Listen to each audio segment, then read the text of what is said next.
दुर्योधन कर्ण को अंग देश का राजा बनाता है और अपने ही रक्त से उसका राज तिलक करता है।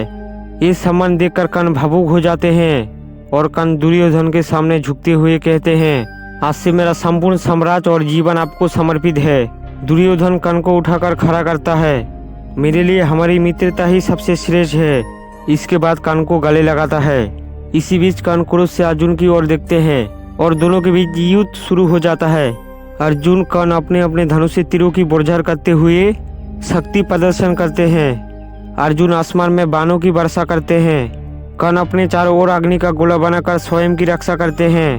तभी अचानक एक तीर कर्ण की ओर आती है, लेकिन कर्ण का कवच उनके पूरे शरीर को सुरक्षित कर लेता है। तीर कर्ण को लगने के बाद भी टूट जाता है।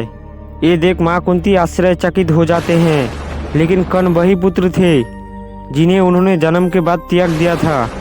दोस्तों, हमारे कमेंट सेक्शन में जय श्री कृष्णा लिखिए। वीडियो को कर लो लाइक, चैनल को कर लो सब्सक्राइब। जय श्री कृष्णा।